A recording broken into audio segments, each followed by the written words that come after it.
Antes de empezar la parada 4, quisiera que retomáramos el término de educación socioemocional y que tú te preguntes, para ti, en tus propias palabras, ¿por qué es importante la educación socioemocional? Reflexiona por qué es importante quizás en primera persona o por tus estudiantes o en tu ámbito en general. Escribe una frase con tus propias palabras.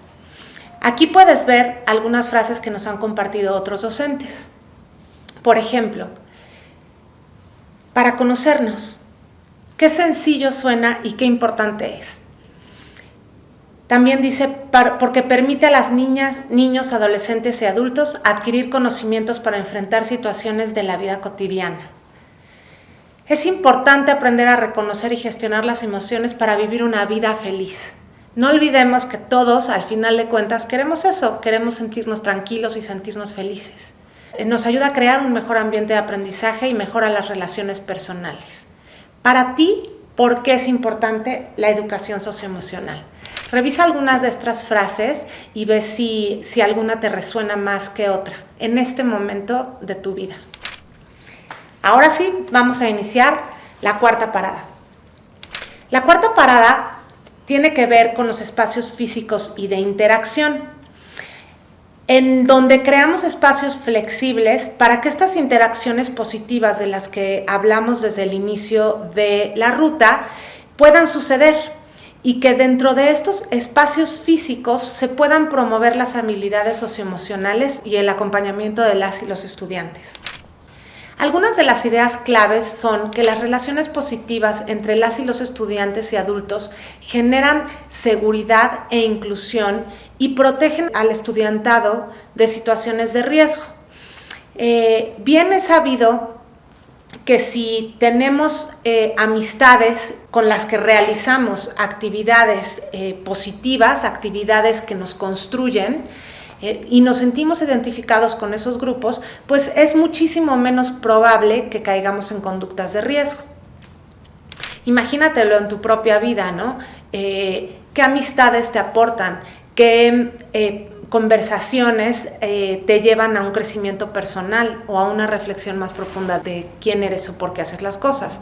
Ahora pregúntate qué relaciones pues no te aportan tanto o no te ayudan a crecer. Es indispensable crear espacios seguros física y psicológicamente en la escuela y dentro del aula. Por eso, algunas de estas reflexiones necesitamos hacerlas de forma colectiva, como por ejemplo, ¿qué sucede en los pasillos de nuestra escuela? ¿Y cuál es mi rol como docente en ellas? ¿Qué sucede en la entrada de la escuela? ¿Quién convive con los padres? ¿Cómo nos acercamos a ellos al final? ¿A quién le corresponde eso? ¿A quién le corresponde la construcción de relaciones positivas con los padres? ¿Cuál es mi rol dentro de eso? A medida que las y los estudiantes regresan a la escuela, y en especial ahora, pero siempre que volvamos de unas vacaciones o de un periodo en donde hubo alguna suspensión de clases, pero especialmente ahora por el tema del COVID, pero imaginen también tras un sismo, tras un huracán, tras un desastre de cualquier tipo, es importante que lo primero en lo que nos enfoquemos sea en la construcción de relaciones positivas, el volvernos a conocer o a reconocer y el que tú como adulto significativo puedas observar en qué estado regresan tus estudiantes. Cada uno de ellos. Es clave que tengas una actitud flexible. De esta forma, imagina que el primer día de clases no llegarás diciendo, este es el libro, la primera lección se trata de. ¿Recuerdan cómo iniciamos esta ruta escuela? Lo primero es hacer un espacio para que todos identifiquemos nuestras emociones aquí en el ahora y que después nos reconozcamos entre nosotros. Otra idea clave es que es importante generar una cultura y un clima de aula positivo y seguro con acuerdos y normas generadas con las y los estudiantes También es importante que ayudes a que se generen rutinas que permitan que estas interacciones sucedan de forma cada vez más natural. Entonces, en la parada anterior, Gaby nos explicó cómo a través de la normativa cuidamos los aspectos como más institucionales, ¿no? Bueno, pero también las normas, al inicio de la ruta, vimos cómo se hacen los acuerdos de convivencia en aula, que esos son personales, es la creación de tu espacio con tu grupo. También existen acuerdos de convivencia que pueden ser un poquito más fijos, que se ponen en espacios que todos compartimos. Entonces, todos compartimos normas de cómo, qué sí está permitido hacer en las canchas, qué sí está permitido hacer en los pasillos. Un detalle más acerca de los acuerdos de convivencia es siempre escribirlos en positivo, porque a mí no me sirve que me digas qué no puedo hacer. Lo que me sirve es que me digas qué sí puedo hacer para que yo pueda alinear mi conducta a esas normas o a esos acuerdos que hemos generado juntos. Por otro lado, desde el primer momento en que entramos al aula, es importante ir generando una pequeña comunidad que incluya a cada grupo y su propia identidad. Todos tenemos necesidades básicas y te invito a buscar en internet la pirámide de Maslow y verás que una de las necesidades básicas que todos tenemos es la necesidad de pertenecer. Y qué mejor que pertenecer a ese grupo con el que quizás paso 6, 7, 8 horas al día. ¿Cómo ayudamos a nuestros estudiantes a que generen un clima y unas rutinas que además los hagan sentirse parte de? Aquí hay numerosos ejemplos que vas a poder revisar en esta parada y en la parada 5. Pero, por ejemplo, yo conozco maestros que generan una actividad en torno, por ejemplo, a los animales que están en peligro de extinción en la zona y generan equipos y los equipos se ponen nombres de animales y entonces dentro del aula hay pequeños equipos que duran, no sé, 1, 2, 3 meses, lo que tú consideres, ¿no? Y hacen sus porras y aprenden en torno a ese tema y vinculan algunos temas académicos incluso con ese nombre de equipo. Yo te sugeriría que esto dure al menos un semestre, pero como eso también conozco escuelas que han puesto en las aulas, o pueden los profesores modificarlo, nombres de científicos. Y entonces, bueno, pues somos el equipo Marie Curie y esta es la clase de Marie Curie y qué hace Marie Curie y cuáles serán sus valores. Y entonces los niños, las niñas y adolescentes empiezan a pensar si esas características son algo con lo que ellas o ellos se identifican, ¿no? Porque con eso empiezan a generar su propia identidad, pero también una identidad de grupo y también empiezan a observar qué es valioso. Por otro lado, los ambientes de aprendizaje ricos o significativos y estos lugares con interacciones de aula necesitan permitirnos que se den la comunicación activa y el análisis crítico. Entonces imagina un aula en donde estamos todavía sentados en líneas, en donde casi no podemos trabajar en equipo, en donde para salir tengo casi que saltar al compañero de al lado, pues difícilmente se van a dar comunicaciones muchísimo más dinámicas.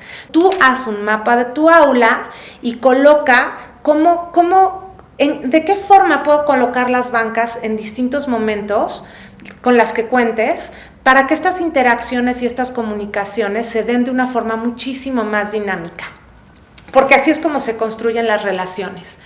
Por otro lado, yo quisiera recalcar la importancia de hacer espacios en donde tú y tus estudiantes y todos como comunidad podamos reconectar con la naturaleza. Por un lado, porque pues es un recurso académico insustituible, ¿no? O sea, por ejemplo, observar las sombras, cómo crecen dependiendo de la hora del día, o observar las nubes y aprender el tipo de nubes y de vientos que existen y aprender a identificar indicadores de clima desde ahí. Nos ofrecen muchísimas oportunidades de aprendizaje, pero sobre todo porque hemos creado nosotros a lo largo de, sobre todo del siglo XIX y ahora en el siglo XX y XXI, pues espacios que carecen de elementos naturales y que hacen que nos desconectemos. O sea, nosotros hemos evolucionado en entornos profundamente naturales durante toda la historia de la humanidad. Y yo te voy a preguntar y te voy a pedir que recuerdes cómo te sientes cuando vas a algún lugar en la naturaleza que a ti en particular te guste. Para los que tienen la dicha de vivir frente al mar, quizás será hacer un paseo por el mar. Para quienes viven en un desierto, quizás este olor a desierto, a tierra quemada, a cactus, etc. Entonces, ¿qué espacios tenemos en nuestras aulas y qué espacios tenemos en los patios escolares para reconectar con la naturaleza? Este es un medio especialmente bueno para poder encontrar espacios de calma. Además de que al cuidar la naturaleza aprendemos elementos de cuidado que son, por ejemplo, la constancia, ¿no? Si yo tengo esta planta aquí y no la riego cuando la necesito regar, pues definitivamente va a morir. Pero lo mismo pasa conmigo y con mis emociones, ¿no? Entonces, conectando un poquito con el tema de autocuidado, pues en la naturaleza podemos encontrar elementos que nos refieren a características que tenemos que cultivar o cualidades que tenemos que cultivar para ser efectivos con estos medios.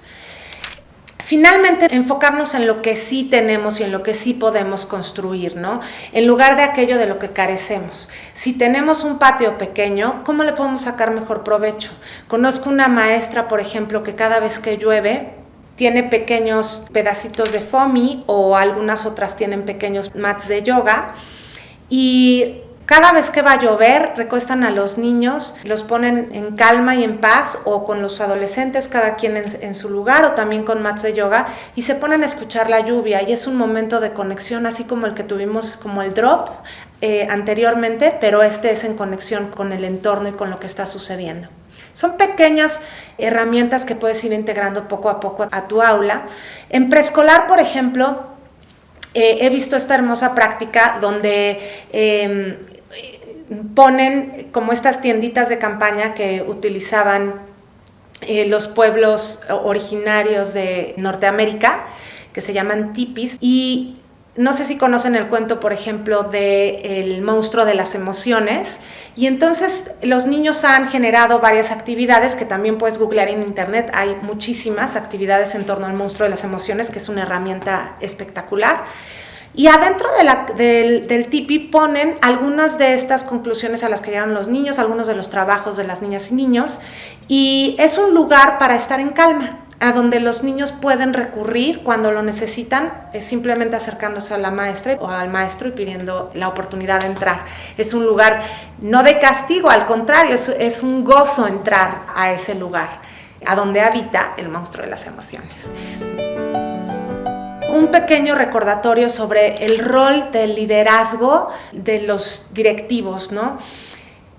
Por supuesto, todo esto es muchísimo más fácil crearlo cuando no es solo un docente en su aula el que lo crea, sino cuando todos estamos conscientes de sacarle el mejor provecho a los espacios físicos para generar espacios de interacciones positivas y ricos.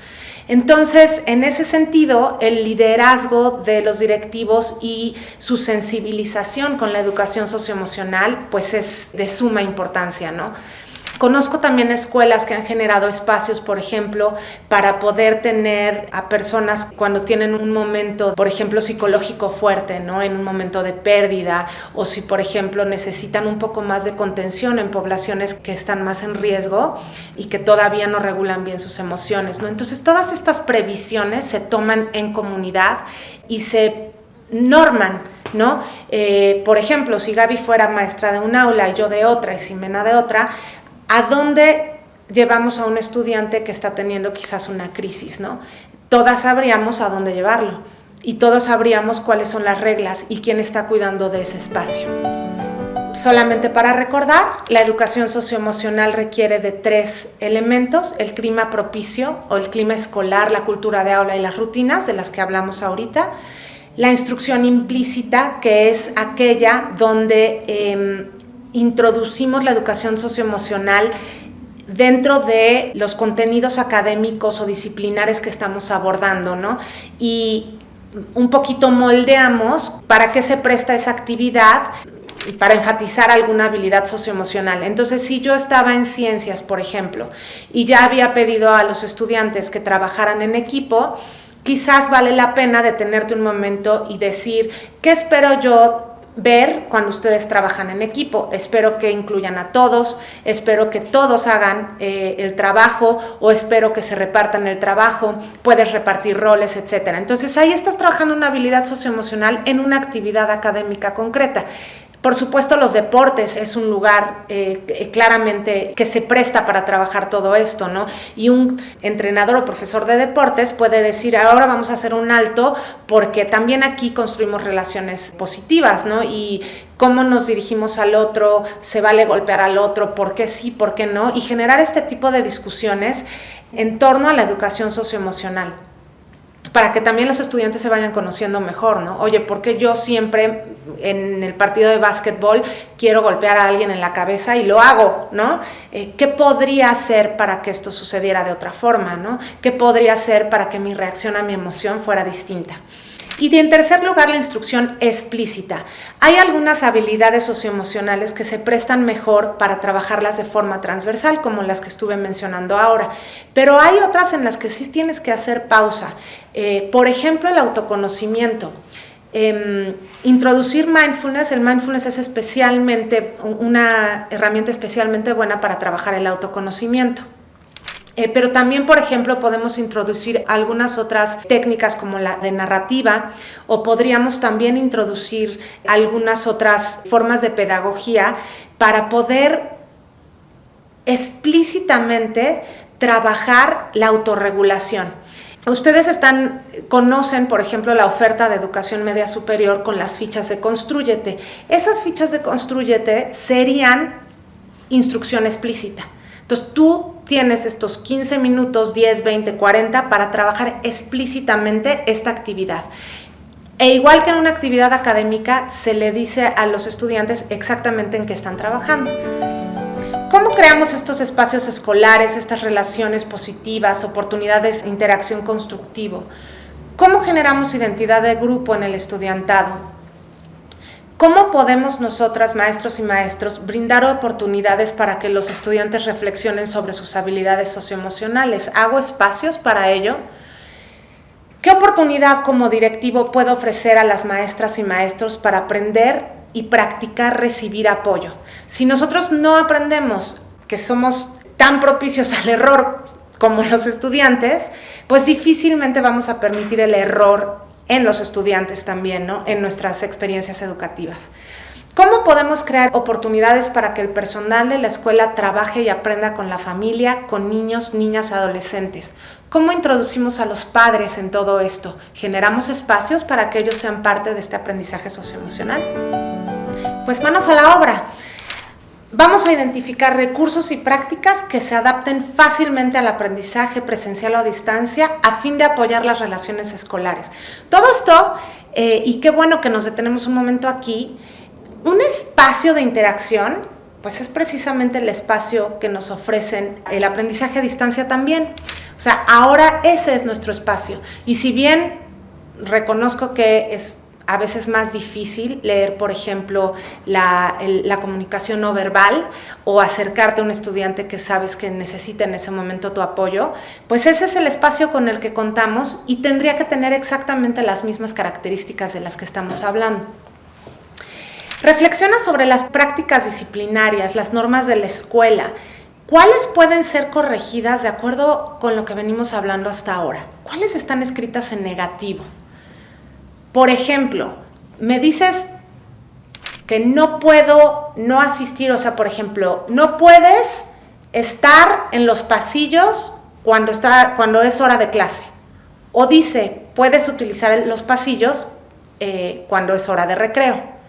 ¿Qué normas podemos cambiar, por ejemplo, que tal vez no son del todo respetuosas con los estudiantes, ¿no? O con nosotros mismos? Podemos crear espacios en donde se permita la individualidad, el que el estudiante pueda tener un momento quizás de calma, o todo el tiempo tenemos espacios donde no hacemos una pausa o donde cualquiera puede entrar corriendo, gritando, o donde el que más grita es el que se gana el espacio, ¿no? Suele suceder mucho, por ejemplo, en los patios escolares, ¿no? Donde siempre damos prioridad a que los niños salgan a correr. ¿Y a dónde salen a descansar? ¿Y a dónde salen a estar un momento tranquilos? Reflexiona sobre todas estas prácticas y vayan corrigiendo las que están, vayan espacio por espacio. Identifiquen apoyos adicionales a través del aprendizaje a distancia. A lo mejor yo conozco compañeros que han establecido al menos una llamada a cada uno de sus estudiantes a la semana, con la presencia de los padres, para tocar piso, y son llamadas de 5 minutos, oye, ¿cómo está? ¿Cómo va? No sé qué, y así lo han determinado, por favor que sean solo 5 minutos para poder cubrir a todos los demás. Identifiquen también aquellas rutinas que quieren establecer en sus prácticas a distancia, al igual que si lo hicieran en la presencialidad. Todos los días podrías, por ejemplo, abrir con una pregunta del día, o podrías abrir con el círculo de las emociones. A mí a distancia me ha funcionado decir, escriban en el chat, me llamo, me siento y hoy quisiera aprender, o una duda con la que me quedé en la clase pasada es. Consideren cómo aprovechar las artes, los deportes o los grupos de estudiantes como medios para aprender. Por ejemplo, el teatro es un espacio privilegiado para el trabajo de las emociones y el reconocimiento de las mismas. Brinden apoyo continuo, retroalimentación o tutoría entre pares. Fomenten el que un estudiante pueda compartir con el otro y normalicemos el que el otro pueda decir, mira, yo también me ponía muy nerviosa en los exámenes o nervioso y esto es lo que me ayudó. O que un docente le pueda decir al otro, mira, yo también cuando entra alguien a observarme a aula siento que me están evaluando, pero... Y compartan ese tipo de sensaciones y qué les ha ayudado a ustedes. Creen espacios para la calma y la reflexión en la escuela y en cada aula y ayuden a niñas, niños y adolescentes a identificar estrategias que les permita construir resiliencia para generar bienestar socioemocional en ellos mismos y en sus comunidades. Las actividades, solamente les voy a decir cuál es el propósito y los invito a realizarlas de forma autónoma. En la primera actividad de esta parada, que es la actividad 10, van a hacer la lectura de un texto que les proponemos para ahondar un poquito más en este tema sobre el clima que favorece la educación socioemocional. Vamos a reflexionar juntos a ese respecto y después vas a realizar una autoevaluación que te proponemos de tu aula. ¿Qué elementos de estos que venimos hablando de facto tengo en mi aula? Siempre, casi siempre, a veces o aún no. Creo que esta autoevaluación con todo lo que has trabajado hasta ahora puede dar mucha luz para que identifiques qué cosas ya haces, qué cosas no tienes integradas y que vayas poniendo alguna de estas como prioridad para este nuevo curso escolar. Después vas a escribir tus reflexiones en forma de práctica. Tú puedes hacerlo como quieras, nosotros te damos un formato, pero también podrías generar un blog de estas cosas. La educación socioemocional en el aula del maestro o de la maestra y ponerle un hashtag y quizás compartir con otros docentes y así vamos aprendiendo juntos. En los recursos vas a encontrar desde lecturas sobre el clima emocional en el aula hasta, por ejemplo, un libro que se llama Aulas Felices, que es especialmente bueno para generar estas rutinas de aula que hemos estado mencionando. Y también hay algunos documentos de organizaciones internacionales que ya hablan en concreto de cómo generar estos espacios seguros, incluyendo la seguridad física en momentos de contingencia o de emergencia.